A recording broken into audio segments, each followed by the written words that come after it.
I've just made 20 litres of beer in 3 minutes. Let me talk you through how.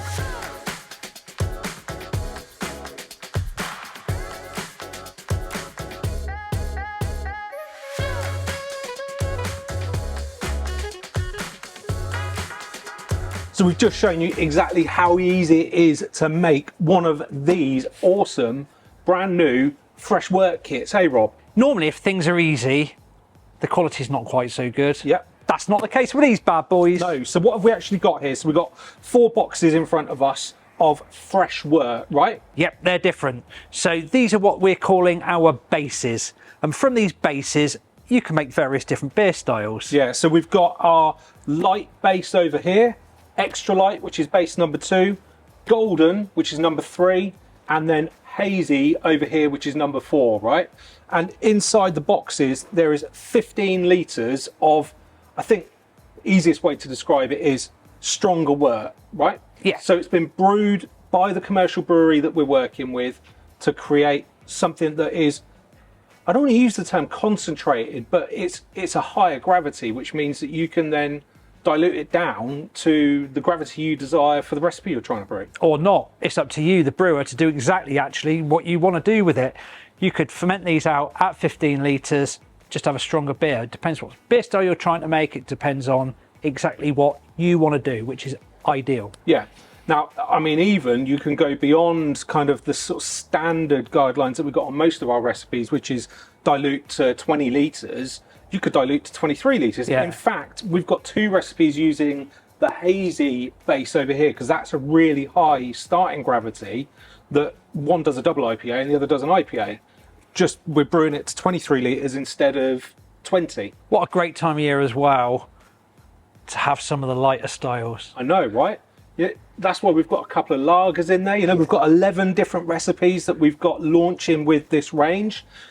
And more to come, James. Yeah, definitely more to come. And actually, we will be adding a couple of extra bases into the mix over the next few months. And we're toying with like other formats we might be able to utilise these Fresh Wort Kits in as well, right? Exactly, yeah. Smaller amounts to appeal to more of the market. Now, just a little bit more detail on these. Let's talk through what's kind of happened to create these. So in the commercial brewery we're working with, they are making wort in exactly the same way that if you're brewing from all grain or you're a commercial brewer, you would be doing, right?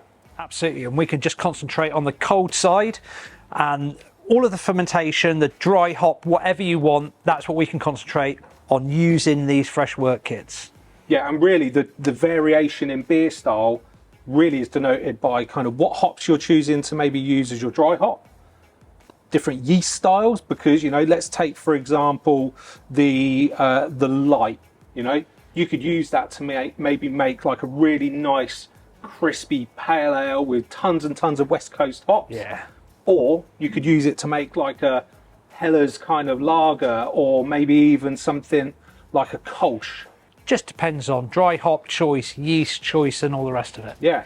So should we dive into actually making a couple of these? Because we've already made one, and I think it'd be really good to show how you can get on making both one of the recipes that we've designed, but also a recipe that I've been thinking about. Awesome, let's get it. James, I am brewing Cascade Nevada. Now this is our nod to the all-time classic Sierra Nevada Pale Ale. We're not saying this is going to be exactly the same, but we are saying that it is to that style of beer, which I absolutely adore. Yeah, classic West Coast Pale, right? Our base is whirlpooled with Cascade.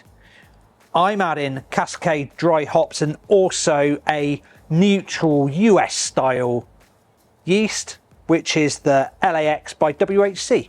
Cool. So what have we got to do? Now we're going to be fermenting this in a GF30 grain father conical fermenter. Well, that's why it stood here on the bench, James, not actually. just as a third person. No, it's not. And it's actually now properly getting in the way. But yes, we are going to ferment it in this. Well, we've already got one from the beginning of the video where we've got it in a plastic fermenter bucket, right? Because these can easily be made in those style of fermenters. Absolutely. But what we want to do as well is show that if you've got more advanced fermentation equipment, you can make amazing world-class beer using these bases. Yeah, indeed. And loads of all-grain brewers want to brew all grain. They've got all the equipment to do it. They are short on time, or it might be the middle of the summer and I don't want to stand in a shed next to a boiling wort for an hour and a half or an hour. This is a really easy way to do it. Yeah, or if you need topping to up fill some stocks, kegs for a mate. party, right? Exactly. Yeah, that would be awesome. Yeah. Right, should we get this one on the floor? Yeah, let's get going. Yeah. Oh, right. And we've also got a jug of 5 litres of clean water as well, right? Yeah. Now, a little bit of a conversation around water. Loads of breweries just use pure tap water or filtered tap water when they are what we're calling back liquoring. I am really happy to use our water out of the tap that's been dechlorinated. Yes. That's the important note. I don't want any chlorine going anywhere near this beer. You could use cooled boiled water, exactly the same, or you could use mineral water out of a bottle like Tesco Ashbeck. Yep. It's your beer, you do what you want. I'm using dechlorinated tap water. Fermenter, cleaned and sanitized. Every bit of it has been cleaned and sanitized. Yep. Tap apart the whole shebang. Put them away for a moment and put that away for the moment. We need to open this box and we haven't got a pair of scissors. We need a pair of scissors to open the box, James. Robert, your scissors. Wow, thank you. Right, we do not want to cut this bladder. Okay, so inside we have got our 15 litre bag of wort, right? We have. Now, it's got a twist cap on it. So not a tap, but a twist cap. Yeah, so unlike actually if you're used to making wine kits, most of the wine kits have got like a bung that seals them, haven't they, in their bladder? They have. I'm going to pull this out of this box. With a bit of help from me. With a bit of help from my friend. Pop that on there. It's a safety cap in here. It's a double level, tamper evident. All right, so it's got like a little... Oh, a ring pull as well? It's got a ring pull, James.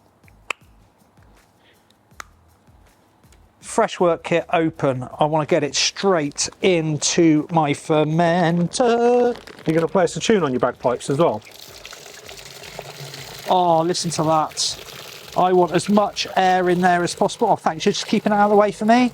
Oh, man, that smells delicious. Oh, it really does, doesn't it? Yeah, that's absolutely banging. Delicious. In it goes.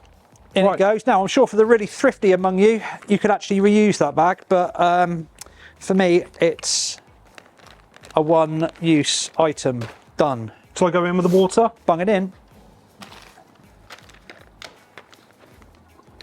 Most of it can go in the fermenter. That would be good. Yeah, all right. So one last step. Yeah, just literally chuck the yeast in. Boom. Lid on. Brew day done. Brew day done.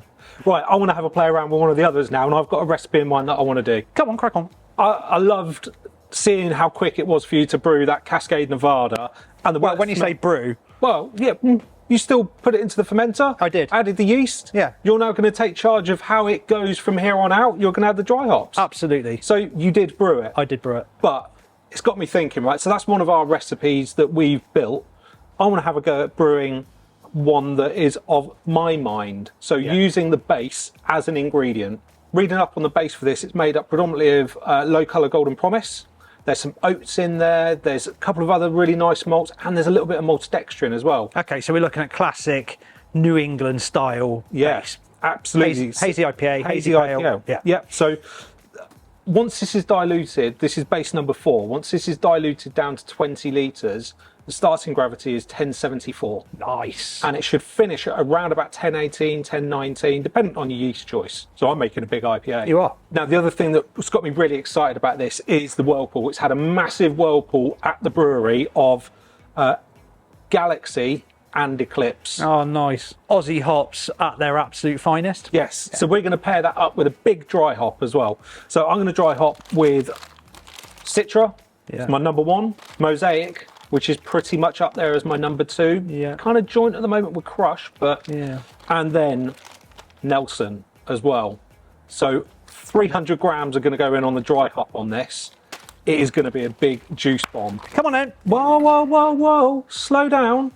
Yeast choice. Yeah. I've gone for the new WHC Haze Heaven as well. Yeah, and actually we have had massive success with that yeast so far. It's a really, really creamy, so nice. It is absolutely stunning and leaves really thick, juicy, hazy appearance, right? So perfect for this beer. Right, we're going to brew it in a Firmzilla as well because, Come on in. Fresh Wort Kits don't discriminate against pressure fermenters. Yeah, exactly. Now, like you said, be careful. Don't cut across the top of the box. I'm just trying to get this lid off, James. You're right there. Yeah, it's sorted. Yeah, go careful. Yeah. Oh, look at that. Right. I'm going to learn from your experience. Story of your life, James. Box down there. Bladder on the table.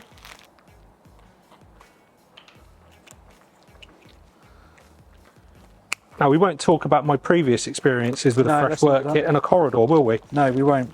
Get it, Right. get it in that fermenter. Oh, I don't like standing here. Oh man, that smells absolutely amazing. It does, actually. Really orangey. Of course, you could just cut the corner off the bladder as well. I think those caps are so good, to be able to use those is much easier, I reckon.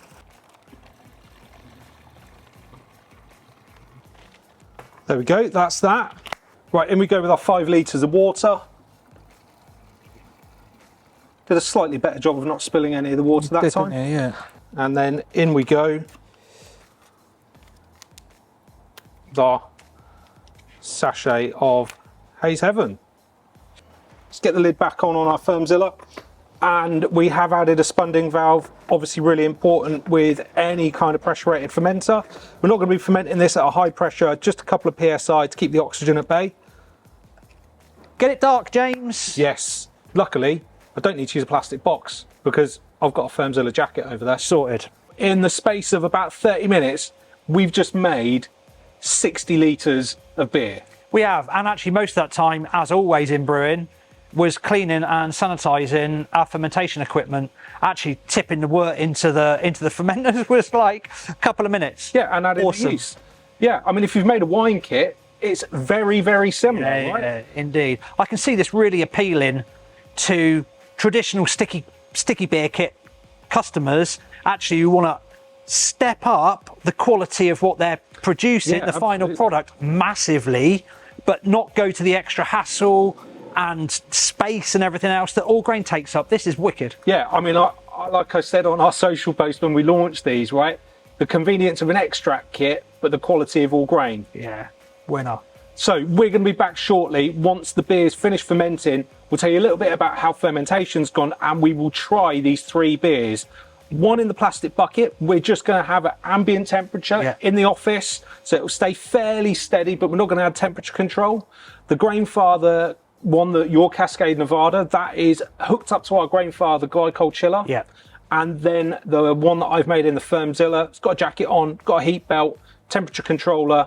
So we're going to do that without any cooling, but we're still in like early spring, so we should be cool enough that actually just adding a little bit of heat occasionally to keep it at the temperature we want will be plenty. Awesome. I can't wait to try these 3 beers. No, neither can I. See you in a minute. It's been 2 weeks since Rob and I had probably the quickest brew day that we've ever had. Nice and simple. I know, right? And we've got 3 beers in front of us, and we've got 3 kegs full of these beers as well, which is amazing. For 30 minutes work, we've got 60 litres of beer nearly, which I can't wait to try them, right? I'm really looking forward to this. The amount of effort that's gone in from the brewing side, obviously the fermentation and the packaging side still exactly the same as any other beer. Yep. three delightful looking beers, James. Very different looking as well, right? So I guess if we start over on my right, your left, this is the Cascade Nevada, right? Now, actually, we've got a little bit of a confession to make. Eagle-eyed viewers that have watched the first half of this video, you may have noticed when we were making the Cascade Nevada, which was going into the Grainfather fermenter, we actually used the wrong base, didn't we? We used the extra light. Extra light. So actually that wasn't a problem because both of the bases that we'd used for the plastic bucket fermenter and the Grainfather fermenter, we just played around. We switched which one took the dry hops. So actually this is the Cascade Nevada. In the middle here we've got like a West Coast pale because we used the extra light, and you dry hopped it with what was it again? Centennial. Yeah, your favourite hop, right? Yeah. So that's had Centennial. Both of these have been fermented with LAX from WHC, and then my experimental hazy IPA, double IPA thing over this side, which we used WHC Haze Heaven, right? Where do you want to start? Lightest.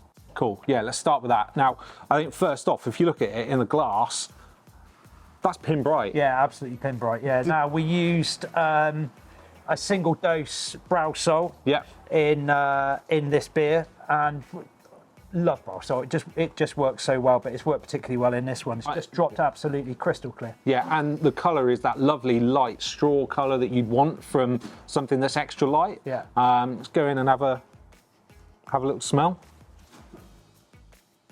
Smells like drinking beer, James. It does, very much so. A little bit lemon and limey from the Centennial in there. Very clean, right? Yeah, yeah. But I'm going to have a taste of this one, and then I'm going to pass you the glass. Go for it.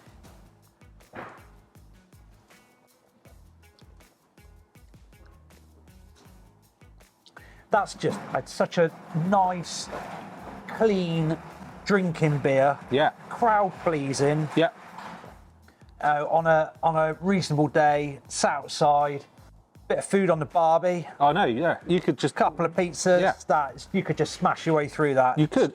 And it's got enough of the hop presence to make it like bitter enough, and those are actually the longer it stays in your mouth, the more that flavour develops. Actually, it's quite a complex beer actually. Yeah. You first thing you're right. Yeah.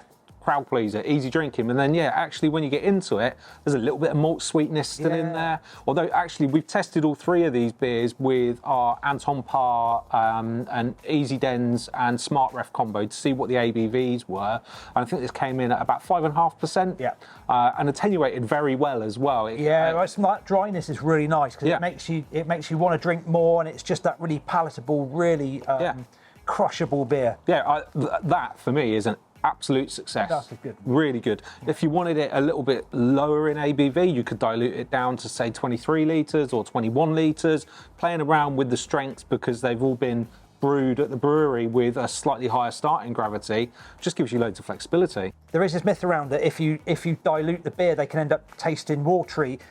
It's really not the case. You'd have to really, really go crazy with the dilution before you get any sort of thinness or wateriness. But because there's been no sugar used in these, like you find with some beer kits and other ways of kind of adding ABV without adding the body that you get from malt. Yeah. Right, let's jump into this one after you.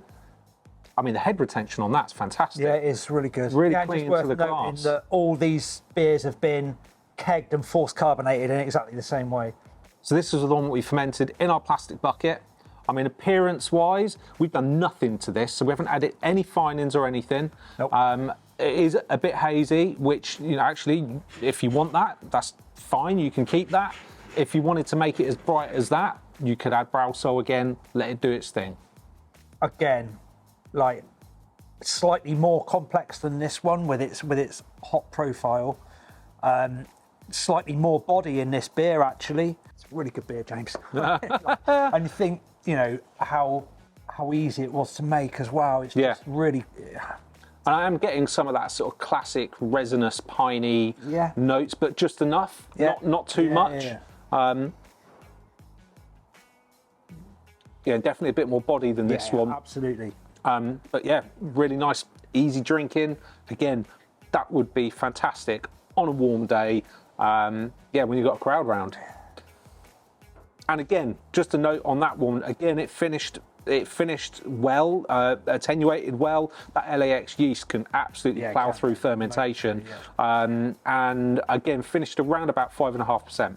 Now, speaking of ABV, should we dive into this over here? This is a big boy, isn't it, James? Yeah, so before you even try that, just a word of caution. It's finished at about 8%, in fact, just over 8%, and a final gravity of around about 10-20 as well, which comes from the maltodextrin and also our yeast choice, because it doesn't attenuate quite as well as some of the other kind of yeast options that we've got available to us. But that's what we wanted, right? And so we've had 300 grams of dry hop in this. Yeah, so 100 gram Citra, 100 gram of Mosaic, and 100 gram of Nelson, all backed up by the Galaxy and Eclipse that are in the whirlpool for the wort. I mean, I'm hoping that's. I mean, it looks the part, right? Yeah, I mean, that yeast has completely done its job and left such a nice haze. That's a great colour as well. Oh, hello. Yeah. Wow. Okay, so even before I try that, the aroma is off the chart.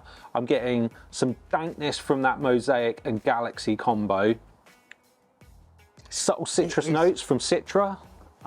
It's not like the modern hazy pales that have got, or hazy IPAs or hazy double IPAs that have got like next to no bitterness. That's got a real big bitterness body to it, It does.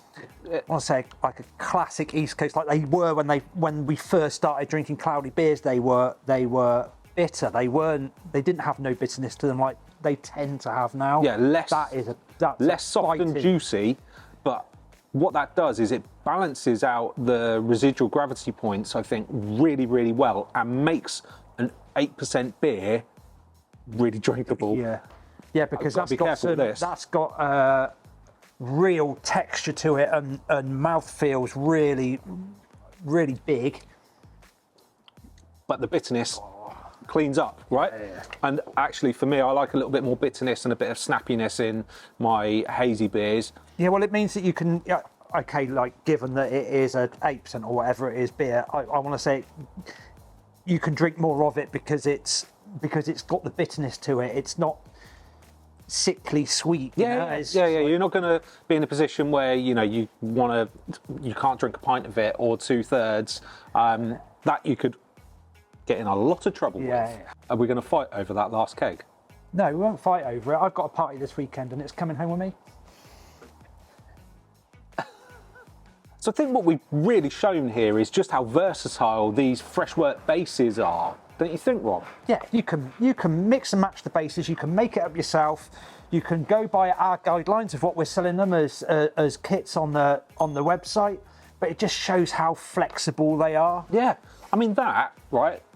We've got 2 kits on the website for the hazy, using the hazy base. One's at 23 litres, so it brings it in at around about 7%. Yeah. That's obviously diluted to 20 litres, which means it's bigger. Yeah. I mean, if you really wanted to, you could dilute that further and make a pale from it, but a much bigger batch.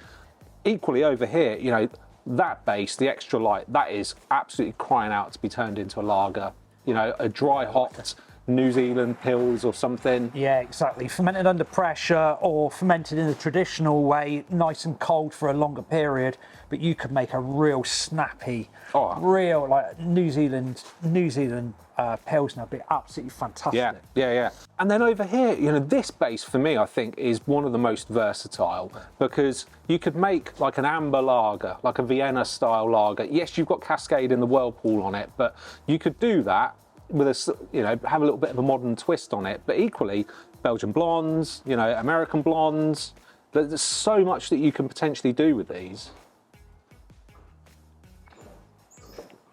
Come on, you've got work to do this afternoon. Just as it's warmed up slightly a bit more in the glass as well, you're just getting more of that pronounced hop aroma and flavour in there. It's actually really because they've come out of that. It was about 3 degrees in the keg fridge, so they were really, really cold. But actually, as that's warmed up slightly, it's developing even more of that hop aroma and flavour. Yeah. That's really, really a real good drinking beer. We've had absolutely great fun experimenting with these Fresh Wort Kits and the bases for the Fresh Wort Kits. If you've got any questions, just let us know in the comments below. And if you've already brewed with these, because he's been out for a little while now, let us know how you get on and exactly what you think. And also, we'd love to know what some of the recipes that you've tried with these, if you've already had a go at brewing one of your own design, because we want to learn about how people are using them, right? Because such a versatile product that can go on to become so many different things. I think this is a real success, Rob, and I'm going to fun too. It really has. It really has. I'm certainly going to be knocking a few more of these up, whether it's to stock up our kegerator here at work, or indeed stock my kegerator up at home. Now it goes without saying that we'd love for you to subscribe to our channel, hit the bell for notifications, and obviously you can follow us on all of our social channels. And as ever, well, have a great Fresh Wort Kit brew. Cheers. Cheers.